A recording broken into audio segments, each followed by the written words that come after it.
to Welcome to a support. new edition of the Boundary Breakers Collective. And today I am excited to welcome Natalya Berdikyan. She's a holistic leadership coach and global speaker who transforms how leaders and organizations approach success. Natalya's mission is simple yet profound: well being fuels achievement. Through her Life by Design Academy, she partners with CEOs and teams to boost energy, deepen collaboration, and drive results without sacrificing mental or physical health. A burnout survivor turned entrepreneur, Natalia blends Harvard trained nutrition expertise with leadership coaching, yoga, and breathwork to help high performers thrive. She's also a world traveler, a former chocolate factory GM, and an artist at heart, proving that creativity and business savvy can coexist. Natalia, welcome to the Boundary Breakers Collective. How are you doing today? Thank you so much, Lena. Pleasure to be here. Doing wonderfully. Thank you. You're so welcome. You work to help leaders lead well by living well. That resonates deeply with me, and I'm sure also with our audience. Let's explore how to break free from hustle culture and build success that truly sustains.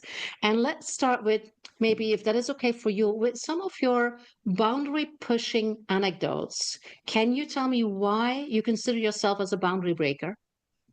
Boundary pushing. Let's see.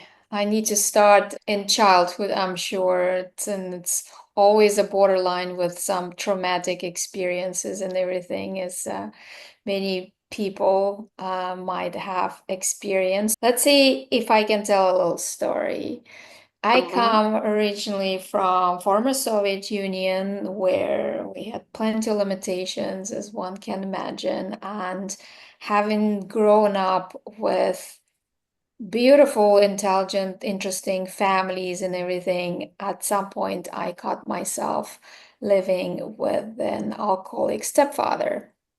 Not the best situation for growing up. And at that age, I thought something has to change. So let's push some boundaries there. One can either accept the situation and cope with it and Mhm. settle for less, and someone else might find the opportunities to break through and to push the boundaries and to expand and find a different way in life. So I did at Yeah, which is 16. difficult as a child, isn't it? Because you're still dependent of your parents, right? So, For sure. I was always a very curious one, and challenging status quo. And luckily, I was given to myself in terms of space and freedom. As my mom was working, my father took off, so I was pretty much left to myself. And that also gave me an opportunity to learn and to challenge the situations and find myself, right? So by 16, with all of that and slightly uncomfortable situation, living house situation, I went to US as an exchange student and left my country in the 90s. It was a big shift by then. From Moscow to California in the 90s is a very big difference at the time. I can only Uh, imagine. Mm. Now it's less huge, the difference, but back then it definitely was. So I never returned back home to my home country, and since end of 90s I lived in Europe, and that makes it 6 different countries. I think I moved 25 times in 25 years, breaking Oh. through, adopting, changing cultures, languages, expanding the horizons, and constantly challenging status quo and trying not to lose myself in this whole journey, and quite the opposite to find, actually. You make it sound like it was like very easy and logical, but I can only imagine if you leave your home country and your family at 16, and then basically you keep moving or traveling or staying in different places, finding your way, building your network again. What qualities do you believe that really helped you to do that? And what qualities can other women that want to achieve more of that independence and that courage, what think you think they should look for to develop further or to find support in? It's a very good question. Thank you. I always thought of adaptivity and resilience and Mm-hmm. agility and ability to be open and flexible. At times, one need to, or in my case, I needed to show the confidence or act like I know it.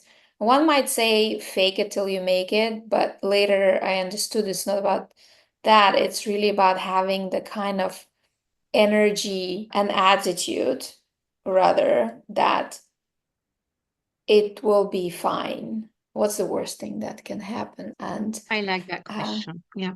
It's about trusting the universe, basically, and trusting yourself. that came later, but I just knew that I will be fine. Trusting self without knowing, meaning that if Yeah. I could find the way out in that situation that was then, when I was 5 or 7 or 16, I could do it now, definitely. And so adapting to change and even loving change for everything it can bring. Not saying it's not challenging, I'm not saying it's easy, I'm not saying it's painful or not painful or whatever, but seeing the opportunities in it and at the end loving it, hence moving. If one moves 25 times in 25 years, you can say, do you love it? Do you love change? You love moving, or are you escaping? So there's a very interesting reflections throughout all these years on all of these topics I just mentioned. I like that. Loving change and embracing change, also sometimes embracing paradoxes, is something that a lot of us are not used to do because we like the habits and the comfort zone of knowing things, or at least the perception of knowing what is going to happen and how it's going to be. And for me, also, it is about being curious and being not judgmental in terms of if something is different or if something is not coming up or showing up as you expected. It's about not rejecting it or not going into resistance, but like you say, looking for opportunities, looking for possibilities. So it's a mindset, it's an attitude. And I strongly believe that we can grow a different mindset, that we can change the way that we look at things. Some of us were born with it or raised in it. I guess that's maybe how it was with you, because you were like thrown into independence and taking care of yourself at very early stage, where a lot of us are overprotected and put into a framework or a system that is prepared by very loving and well-meaning parents. But that makes it sometimes a little bit more difficult to break free and to say, no, okay, this is a system, this is a pathway, but there are other pathways. When you Definitely. have been kind of educated on one pathway, I guess it might be a bit more difficult to choose others. For you, it's becoming something embodied For because, sure. Also, as a foreigner, one might say, for 30 years in my adult life, really, it's as a foreigner, you one might feel always out of place and needing to adapt and fit in. And so that from one side, it also creates this great skill of adaptivity and ability to blend in and learn the culture and the language, well, to the best of our abilities, because clearly every country in Europe, we have many, and one might say Holland and Belgium are the same, and they might speak the same language, totally different because I lived in both. And so having that sensitivity and cultural agility, building that really is part of the thing. And like uh, the chocolate factory I had, we had 20 different nationalities. And so communication with every culture is different. So going back to your question, what helps is really building that ability to communicate and to relate to people, more so to relate. And with that comes the cultural sensitivity, understanding, empathy, and all of that, which I must say did come later with experience, because at the beginning I had my ways. I had a certain cultural habits that one might call stereotyping and everything. Russians behave in that way, the Dutch behave in that way, the Latins are like that. But end of the day, getting out of the box and not being defined by where I come from or the Mm. culture, the history, and then we go back to the background, the habits, and we talk about behaviors and habits, personalities. Nothing is permanent because we all have the ability to learn and grow and change, and clearly not the same person as 30 years ago, nor even a year ago, because of that openness and agility and ability to learn, willingness to learn, and not just be stuck in the ways, because like that, we're not going to break through anywhere. Just going to Mm. be in the same place, wondering why they're the same results. So. Yeah. Absolutely. I like that. And it is about the quality of the interactions that we have. And when you're talking about this agility and blending in, and at the same time also staying true to yourself, it is about the quality of the relationship that you have with yourself in first as a priority. Because if you really feel confident and you really know who you are and you really know about your intentions and your values and how you want to show up, it also makes it easier to, you say, connect with other people, even if they are different, even if they speak a different language or they have different habits, and you have to learn in order to, like you say, blend in, or to be just even also organizationally and logistically working together or being on the same project. And the quality of the relationship that you have with yourself is so defining the quality of the relationship that you have with other people. And if you can keep those in the harmony and aligned together, also, of course, with the quality of the relationship that you have with the world. How do you look at the world? Is it like a very dangerous place with a lot of risks, or is it just a big field of opportunities and possibilities? And this is, of course, something that we, like you already said, from childhood, we are influenced or sometimes indoctrinated with these worldviews and how we see others and how we see ourselves. And these are like the three basic elements to work on, to me. If you want to grow, if you want to change, if you want to be, like you say, embracing change and see it as a possibility and an opportunity and a fun thing, actually. How does that resonate? Is that something that Yeah, you worked with as totally. well? It's a journey, and it's so important, as you mentioned, to be aligned with our values. And I have a lot of clients that say, I need to be a better leader and have better communication skills and emotional intelligence and all of that. Yes, all of that is true. And yes, we might communicate differently to blue workers or white workers or our corporate environment or people at home. But at the end of the day, if we are not aligned with our what at the core who we are and our values, we constantly going to be not at our best and either frustrated or feeling bad for one or the other reason, and either blaming others or blaming ourselves, or coping and tolerating and not being an our top potential and zone of genius and that great state of flow and great energy. It's not doing us any favors. So in my whole journey of while adapting, yes, at some part in some points, because the grass seemed so nice and green on the other side, because it seemed like a picture perfect from Cinderella books. And everybody coming from my country would love to have that situation, that either job or career or business or family or car for that matter, if we go into any material stuff. But at the end of the day, that reality check, is this who I am? Is that Mhm. where I want to continue and continue going? Or is it actually draining me and affecting me mentally, emotionally, and therefore physically? That's how I got to the whole well-being piece, is living to high expectations of society, of myself, of living the picture perfect and fitting into it. And all of that, understanding that actually there is no alignment. And it's affecting me physically as well, mentally as well, the way I lead, because I'm not at my best. There was a whole need for turnaround. People, yeah, you mentioned the burnout. People go into emotional instability, dependencies, burnouts, depressions. They just flee or become defensive or sick. When Mhm. we are not in balance or in alignment, in harmony with ourselves, it actually comes across in many different ways, and our bodies normally take the hit the most.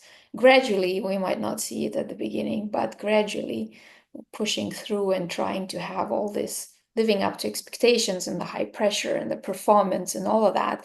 And now working with high performance leaders and CEOs and everything, I see a lot the kind of pressure they're under, whether it's the perception, an outside perception, or the pressure they put themselves on, because that's how they have to do it, it affects them a lot.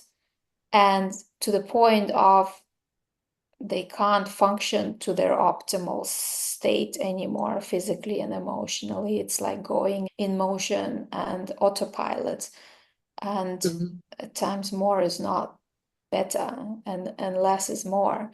So bringing them back to themselves, to their body, and seeing where can they be at their best in reality. Because if they don't have that stress and pressure, at times self-imposed, they will be much better performing and better leaders and resonate at a different level and enjoy and have more fulfillment and satisfaction altogether. So everybody wins. But that Mhm. tweak needs to happen. And in many cases, it happens when people just completely get either sick or lose their families, relationships, marriages, businesses, money, or something else happens, a car crash or something drastic. And it doesn't have to be that way. We can actually correct it on the way so they can live the fuller life and run the business in a different way. What is different for you now? Because you have been there. You have been in this kind of what we call rat race, where everything is coming at you and you want to perform at the highest level without listening to your body or what you need, and then you crash. So many of us do. You are like a very high level. You're a very high level coach and consultant. Again, you work at high level and in a very demanding industry. So, what is it that you did differently now in order not to have that pitfall anymore? So, can you tell us a little bit more about that and how we can use that, how our audience can use that as an example or a source of inspiration for that way? Definitely. Good question. I'd say, as simple as it is, prioritize self and self-care. And by that, I Mhm. don't mean, one might say, it's selfish. I have a lot of responsibilities. I have a business to run. I have a family, children. People depend on me at home or in the office. Yes, for sure. But if you're not well, what can you really give back? How much Mhm. energy do you really have when you're not at your best? When you haven't slept enough? When your nutrition is draining your body to the fact that basically you're running on some junk food, chocolate and coffee, milk chocolate with a lot of sugar. And I know about chocolate because I've been in production of chocolate. And it's not sustainable. It's a short-term effect. And prioritizing being well to do well, and it can be in simple steps. And a lot has to do with self boundaries, right? Not to be filling in your agenda or someone else be filling in your agenda, which happens a lot with something that you shouldn't be, you're not the one that should be doing in the first place, right? Because your energy is not better used in this. It's about taking a walk in the morning and going into the nature, or taking walking meetings for that matter, which is healthy for both I like. parties. It stimulates the brain, it stimulates creativity, and a whole lot of other things, clearly good for health. basic things of nutrition, of sleep, drinking water, not drinking coffee throughout the whole day. I don't drink alcohol for 5 years now, not to mention, of course, all my yoga and qigong practices and all of that to really balance the energy, mind and body, and align the breath with our mind and with the body. And so Mm-hmm. it's not just fancy yoga positions or going to the gym. It's really finding the balance, Yeah. start listening to the body and giving this a break because we can't solve the problems from the same place they started, Mm-hmm. which is here. And so Yeah. descending it a little bit to the body because the Mm-hmm. body never lies. And that's something we ignore a lot. Yeah. Yeah. It is interesting that what I experience sometimes with clients or with women that I've worked with, that is that we all know that, right? It's about sleep, it's about what we eat and what we don't eat or drink and don't drink. It's about exercising, it's about yoga or meditation, it's about a lot of things. And then I hear women say, really? How do I do that? With a full-time job, I have three children that have to go to school, that every morning I have to make their box with healthy food so they don't eat the junk that is served at school. Still, I have my mother who's very ill, who has dementia. I don't have time for all these things. And I can understand that. If you talk with women or work with women that are already on a very busy schedule and where you risk that they might start feeling guilty or blame themselves not finding that time, does it also work if you can just start with small things, but that are very, very intentional? Or if you can start doing things that you can stack. For example, when I do my calls, I stand on a grounding mat, which I actually don't really need because I am outside, like you say, for this morning and evening walks every day. But still, or I use some essential oils, or I do a very short breath exercise just before I go into an important meeting or I have an important call. Is that also something that you can advise or support for women that at least have the perception that they don't have the time to do all these things? Does that make sense? Yeah, certainly. I just read and published an article about time management because at the end of the day, it's not about time, it's about energy. Because you might have all the time in the world and stare at this computer and produce nothing if you don't have the Yeah. right energy. Or you might have It's 5 minutes or 1 minute, not even talk about an hour. And yes, you can do something in 1 minute and 5 minutes and stack those to elevate the energy. And so, yeah, not everybody has half an hour, 20 minutes, 1 hour for meditation and yoga and breath work. And there is no need for that. I really start with practical 1 minute breathing exercises. One can do in bed, yeah. on the go, taking a 1 minute break every hour and just stand and notice the emotions, physical sensations, and everything. Take an inhale and a slower exhale. Very important, a slower exhale to activate our parasympathetic system, which actually brings us the calm and the balance and the tranquility and not constantly going. So we activate with the inhale and we slower down with a slower exhale. Things like that. And there's Yeah. plenty of stuff you can find on my website and YouTube, little short videos, and it's all accessible. And yes, you're right. Everybody knows it. You can chat GTP and Google every advice and tool one can, but it's about putting into practice. And that's why it's important to prioritize self, Mm-hmm. just to note, and have the support system. Just like I needed support system to integrate in a new company or a new country, having the people around that are like-minded, that are oriented into the same thing, finding the community, a therapist, a coach, a person, whether it's in the family or outside, that can help with these accountability points That has of your back. Yeah. Mm-hmm. exactly. And that's very important. And we're not alone.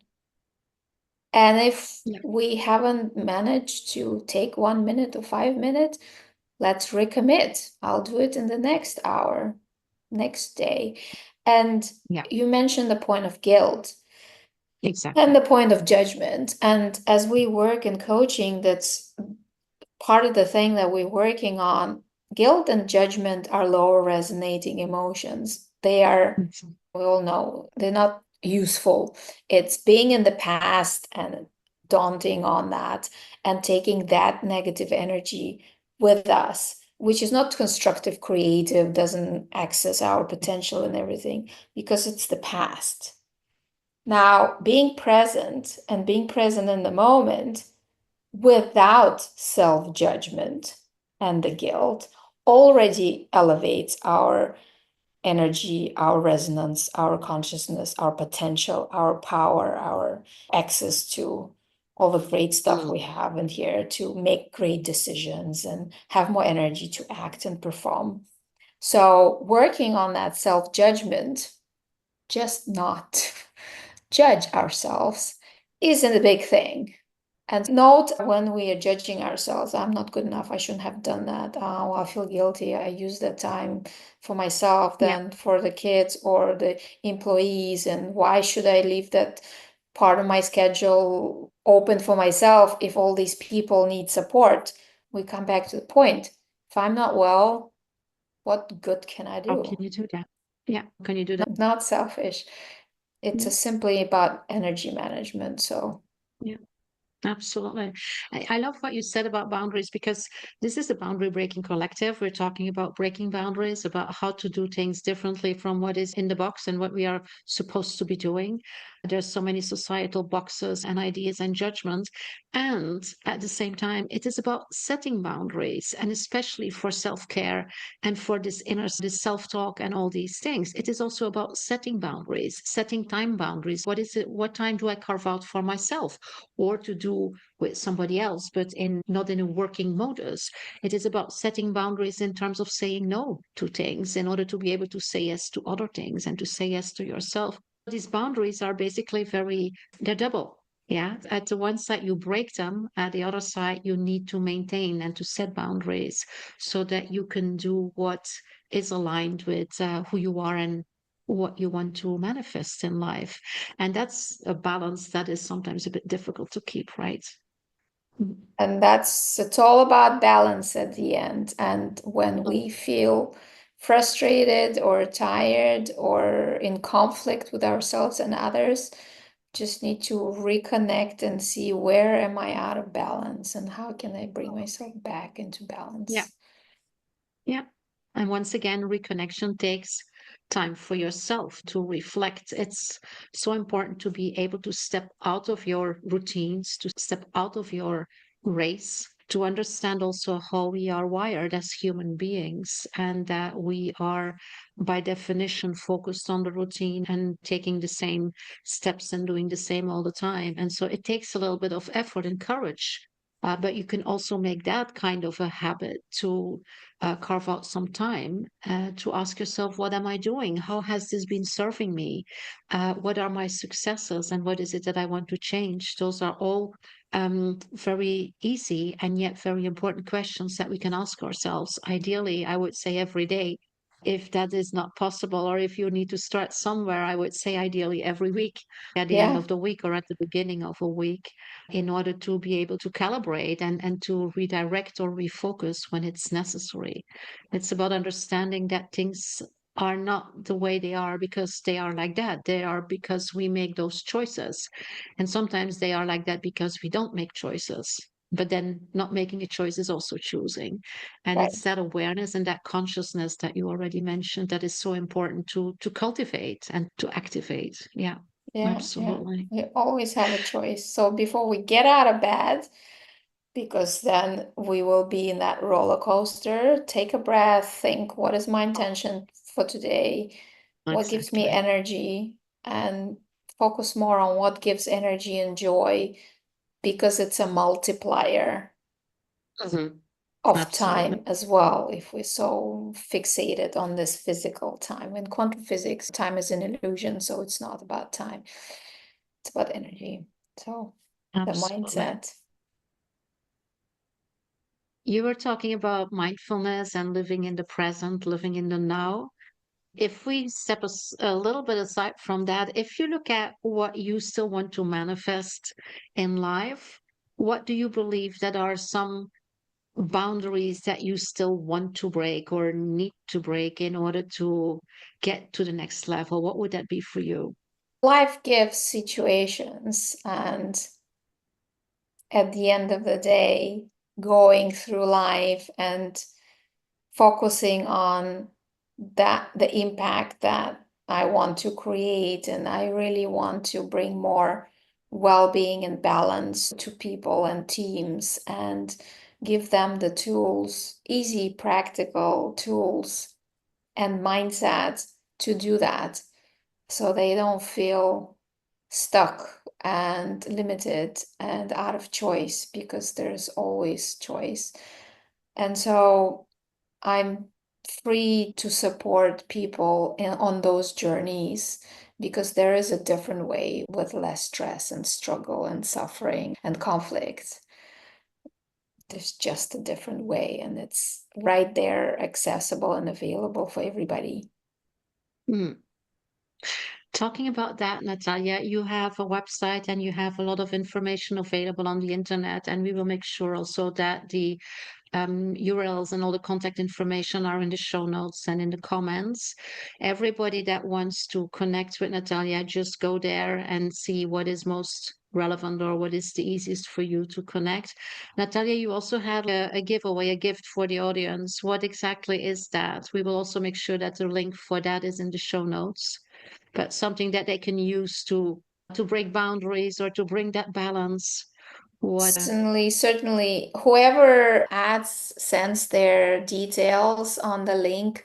I'll send the well-being leadership guide, and we can always set up a free call to have a personal, tailored approach to make sure that you feel supported in moving forward and crossing your boundaries and breakthrough to whatever that is you dream to, and design your life and your workplace so it works for you. And this leadership guide is like the guide in order to get there, to bring that For sure. knowledge and bring Sure. the tools, strategies for that. Yeah, the balance Mm. and balancing high performance and well-being. We Yeah, can have it that's good. all. There's no need to You can have choose. it all or not. Of course you can. Health and success, money and relationships. Yeah, everything is combinable. Yeah, absolutely. Natalia, thank you so much for being here and for sharing your story and your wisdom and your expertise with us, and also for being so generous with leadership guides. I'm really looking forward to delve into that one. So, if you want to connect with Natalia once again, find everything on the show notes and also the link for this leadership guide. And there's also the information to connect directly to book a call with her if you want to find out more about how you or your team or your organization can bring that balance between well-being and high performance. Because as we said, and as Natalia shows, it is perfectly possible. So thank you so much for being with us. Natalia, thank you Yeah. for your generosity, for your time and your presence. Looking forward to learn more about you. And for the audience, we see you next week. Take care and bye for now.